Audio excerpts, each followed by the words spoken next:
Selamat pagi, salam sejahtera bagi kita semua. Sebelum memulai perkuliahan pada minggu ke-12 ini, ada baiknya kita berdoa menurut agama dan percayaan masing-masing agar perkuliahan ini dapat berjalan dengan baik. Doa dimulai.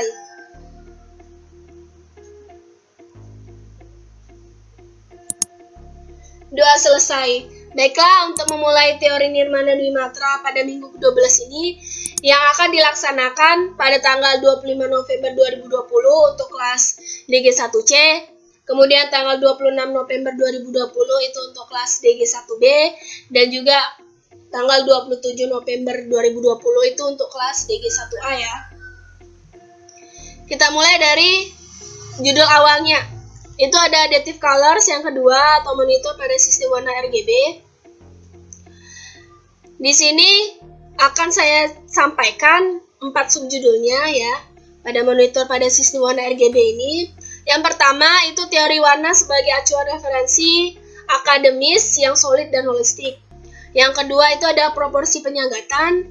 Yang ketiga itu ada proporsi warna. Dan yang keempat itu adalah proporsi penyanggatan warna. Pada bagian additive colors yang kedua ini monitor pada sistem warna RGB ya. Sistem pada warna RGB terdiri dari red, green, dan blue. Berbagai kemungkinan percampuran warna-warna RGB tersebut akan menghasilkan warna-warna di luar ketiganya, yaitu sebagai berikut ya. Ini percampuran yang saya ambil dari buku ya, untuk warna RGB sendiri. Yang pertama, warna biru jika dicampurkan dengan warna merah itu akan menghasilkan warna magenta ya. Kemudian warna merah jika dicampurkan dengan warna hijau itu dapat menghasilkan warna kuning. Kemudian ada juga warna hijau jika dipadukan dengan warna biru itu akan menghasilkan warna sian. Dan yang terakhir itu jika warna biru dicampur dengan warna merah, dicampur lagi warna hijau, itu akan menghasilkan warna putih atau jernih ya, atau bening. Itu secara teoritis warna dari digital ya. Jadi kalau digital ini mana dicampur 3 warna tersebut itu malah menghasilkan warna putih ya. Sistem warna RGB merupakan cara penampilan warna dengan penggabungan cahaya.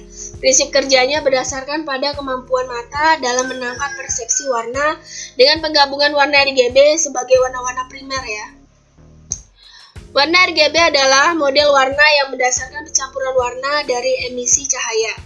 Model ini digunakan dari media elektronik seperti layar televisi ya, monitor, LCD, kamera digital gitu. Jadi pada monitor layar atau LCD atau kamera digital sendiri itu menerapkan warna sistem RGB.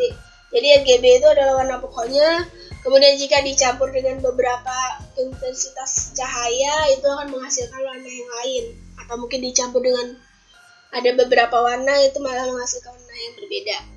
Jadi pada layar televisi kalian itu sebenarnya sistem warnanya itu RGB, tapi menghasilkan warna-warna yang beragam ya. Jadi untuk tampilan layar televisi sendiri atau monitor sendiri itu tergantung dari kecanggihan sistem yang ada di dalam warnanya gitu ya. Semakin canggih elektronik tersebut itu akan menghasilkan warna yang baik daripada layar televisi yang lain. Seperti halnya saja ya, salah satu contoh ya, layar televisi pada zaman dulu yang hitam putih ya, sangat berbeda sekali dengan yang sekarang ya. Bahkan mungkin untuk mode ataupun mungkin tipe dari layar televisi yang satu dan yang lainnya itu mungkin berbeda gitu ya, dari kejernihan warnanya ya. Seperti itu. Itu sisi warna RGB ya. Panduan warna-warna cahaya ini digunakan juga di dunia teater ataupun audiovisual gitu ya. Jadi pada teater mungkin lampu sorotnya di atas atau mungkin penerapan background dari teater tersebut misalnya ya, atau mungkin audiovisual gitu ya, jadi lebih kepada yang memiliki suara dan visualisasi gitu dari segi televisi dan sebagainya gitu. Oke, lanjut yang bagian kedua itu teori warna sebagai acuan referensi akademis yang solid dan holistik ya. Warna-warna dapat dibuat dengan cara mencampurkan berdasarkan acuan referensi akademis yang solid dan holistik dalam berbagai kemungkinan untuk memperoleh efek tertentu. Misalnya saja ada warna gembira, warna sedih, warna romantis, horor, menakutkan, dan lain-lain gitu ya. Jadi warna-warna tersebut sudah mencerminkan, mengkarakterkan suasana seperti ini gitu ya. Saya warna gembira itu lebih kepada warna-warna yang cerah, peace gitu ya. Kemudian warna sedih mungkin lebih warna biru, warna hitam gitu. Kemudian ada romantis itu misalnya lebih warna pink atau warna merah. Ada warna horror juga, itu lebih warna-warna hitam, gelap gitu ya. Kemudian ada percampuran warna yang solid dan realistik ini sifatnya sempurna, artinya pekat menyatu. Hal ini dikarenakan warna RGB sangat cemerlang karena betul-betul murni, tidak tercampur oleh warna yang lain ya, karena itu warna primernya. Jika Anda melihat warna-warni gambar pemandangan alam di televisi, hal itu sebenarnya terjadi karena perpaduan 3 warna RGB. Pada dunia teater sendiri, perpaduan berbagai macam warna RGB itu termasuk 3 warna pokok cahaya tersebut itu digunakan untuk menghasilkan kesan atau efek tertentu, seperti saja romantis, gembira, horor, dan lain-lain. Di jalan raya saja, warna cahaya itu digunakan untuk traffic light, lampu kendaraan, dan lain-lain. Di toko-toko, gedung-gedung, dan taman-taman, warna cahaya digunakan untuk neon sign dan hiasan taman gitu ya. Jadi kegunaan warna itu sangat beragam di kehidupan sehari-hari, dan bahkan warna itu benar-benar menjadi bagian penting untuk manusia gitu ya. Seperti yang saya jelaskan ini tadi ya. Jadi ketika kalian mengungkapkan suatu perasaan itu diwakili dengan warna bisa, kemudian juga untuk yang tatanan di taman ataupun juga di kendaraan lalu lintas gitu itu sangat membutuhkan warna. Jadi bayangkan saja ketika lampu lalu lintas itu tidak ada, orang itu tidak akan tahu kapan harus berhenti, kapan harus siap-siap, ataupun kapan harus menghidupkan mesinnya untuk melaju kembali gitu. Untuk persimpangan ya, atau mungkin di taman kalau tidak ada lampu otomatis sedikit seram gitu ya karena gelap gitu, ataupun mungkin lampu yang dibuat semenarik mungkin agar lebih santai ketika berada di taman tersebut. Sistem RGB akan memberikan dasar pengertian untuk mempelajari penggunaan warna dengan komputer secara lebih optimal untuk karya desain. Komputer akan memberikan berbagai kemungkinan warna secara luar biasa. Kemungkinan warna secara luar biasa ya. Oke, lanjut ke proporsi penyanggatan. Pada proporsi penyanggatan di sini artinya proporsi yang dilebih-lebihkan atau disangatkan untuk tujuan tertentu. Melebih-lebihkan itu dari proporsi ini itu untuk tujuan tertentu banyak dilakukan oleh orang yang biasanya merupakan suatu kesengajaan agar terkesan memiliki proporsi yang berlebihan sebagai sesuatu bentuk kreativitas. Salah satu contohnya saja ya, misalnya saja ketika mengambil foto. Mungkin kalau misalnya tubuhnya lebih lebar, itu otomatis dia pengen sekali untuk membuat tubuhnya itu lebih langsing.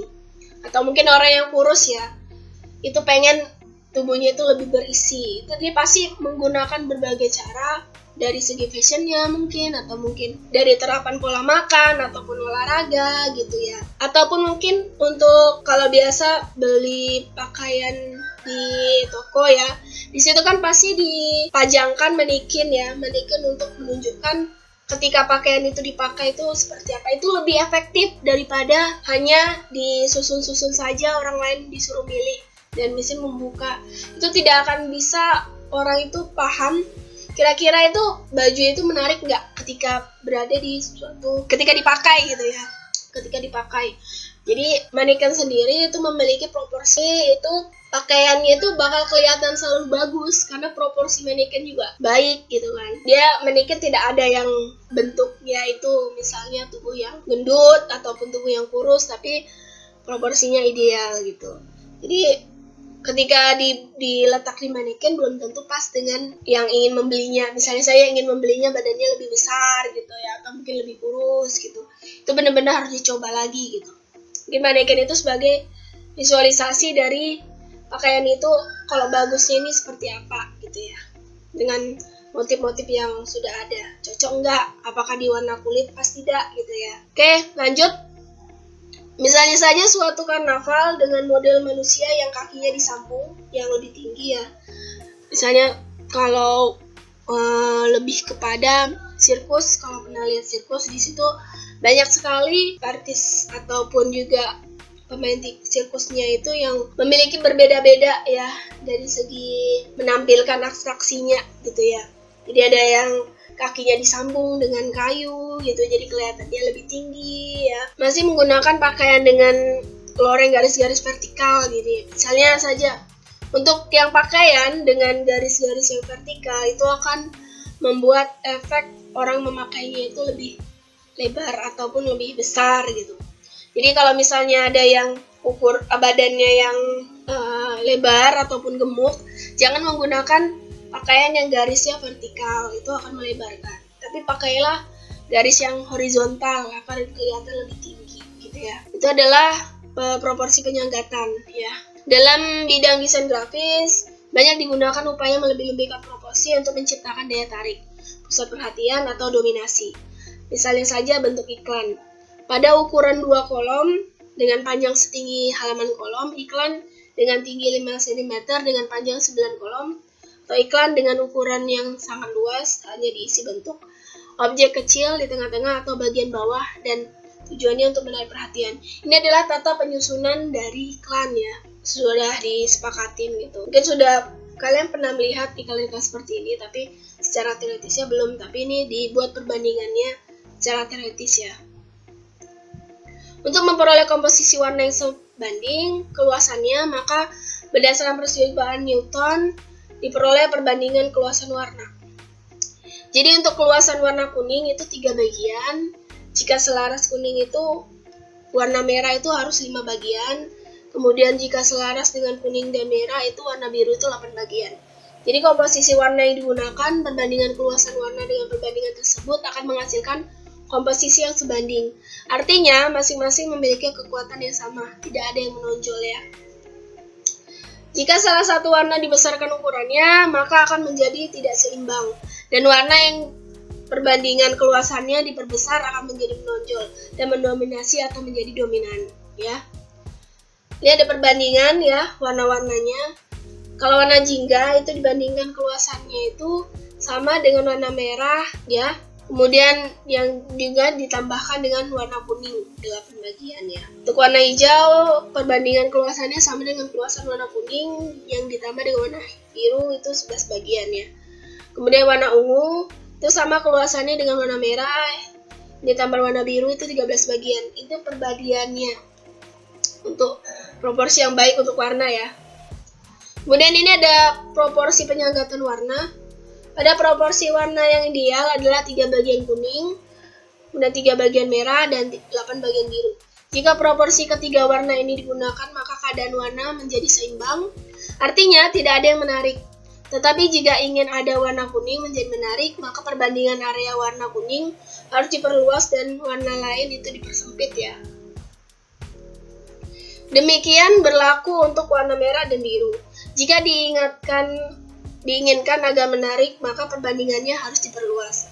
Penyanggatan warna semacam ini banyak dilakukan pada dunia iklan, misalnya saja pada rokok gudang garam merah ya, yang identik menggunakan warna merah. Hal ini juga terjadi pada partai ya, misalnya saja orang lain akan melihat kuning itu sebagai partai Demokrat, warna merah itu PDIP ya, jadi warna biru itu. Hal ini juga terjadi pada partai ya. Misalnya saya warna kuning itu warna Golkar ya, warna merah itu PDIP, warna biru itu Demokrat, dan lain-lain ya. Semuanya bertujuan untuk menarik perhatian dan menunjukkan jati dirinya ya.